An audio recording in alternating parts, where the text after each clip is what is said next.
All right, let's dive into one of the most powerful stories you'll ever hear. It's a tale about devotion in the face of literally impossible odds. And honestly, it's a story that's going to challenge everything you think you know about power, protection, and where real strength comes from. So here's the big question at the heart of it all. Could a little kid's faith actually take down the most powerful tyrannical ruler in the entire universe? Now, that sounds like something out of a comic book, right?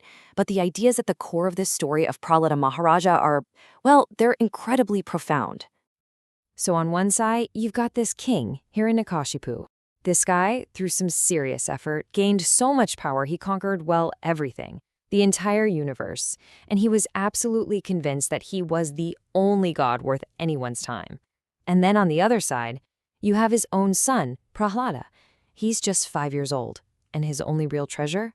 A pure, unshakable love for Lord Vishnu. So you can see where this is going. You've got a father's massive ego clashing with his son's simple, pure devotion. That difference, it's a recipe for disaster.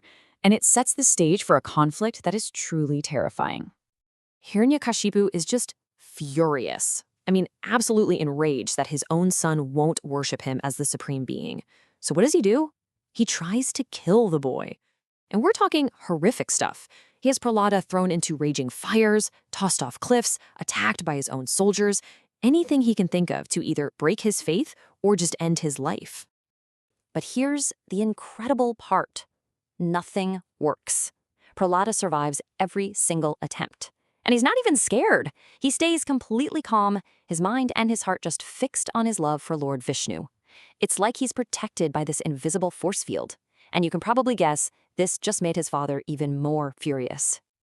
And that brings us to the climax of the story. This is where Hiranyakashipu's arrogance just boils over, and he ends up challenging the very fabric of reality itself. He demands an answer, and let's just say he was not prepared for what he was about to get. So picture this. They're in the royal court, and the king points to this massive stone pillar. He just sneers at Prahlada and says, "Oh, really? Your god is everywhere, is he? Well, is he in this pillar?" And Prahlada, with total and complete confidence, just looks at him and says, "Yes, he is." Well, that did it. Hiranyakashipu, in a rage, smashes his fist against the pillar to prove how ridiculous his son is being. But then, an unbelievable sound erupts from inside it. A sound so terrifying, so powerful, it said that it shook the entire cosmos. And from that shattered stone pillar emerges Lord Narasimha, this divine, ferocious form of Vishnu that's half man and half lion. Now, this form was no accident. It was specifically manifested to get around all the boons and protections that made Hiranyakashipu nearly immortal. It was the perfect answer to end his reign of terror once and for all. And this is the part that gives me chills. In that one single divine moment, all of Hiranyakashipu's power, his armies, his wealth, his control over the entire universe, it all became completely meaningless. He was just gone, instantly. So after the battle, Lord Narasimha, still in this incredibly awesome, fearsome form, sits on the throne. And get this, even the greatest of the gods, we're talking Lord Brahma, Lord Shiva, they were all too afraid to even approach him. While literally everyone else is trembling, young Prahlada, he's completely unafraid. He just calmly walks right up to Lord Narasimha. He doesn't see a terrifying warrior, he sees his beloved protector. And he just begins to offer these beautiful, heartfelt prayers.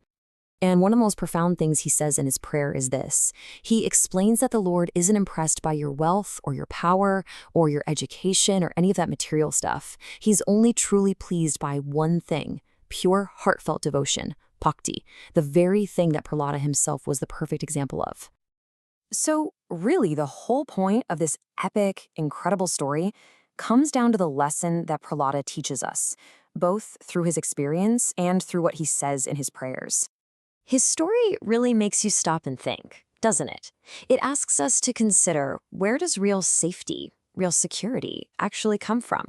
Is it from all the things we see around us, all the things we chase after? He makes it pretty clear that all these worldly solutions are temporary, right? I mean, he had powerful parents, but his father was the source of his danger. He explains that even the most perfect medicine can't ultimately stop death. And as for great wealth and power, well, we all saw what happened to his father's empire. It can vanish in a blink. So, what's the only real permanent shelter? Prahlada says it's bhakti, this state of being in complete spiritual connection, a loving dependence on the divine. That was his internal state. And that was the shield that protected him when every single external solution had failed. So, in the end, the story of Prahlada is so much more than just an ancient tale. It's a timeless lesson that really asks us to look at our own lives.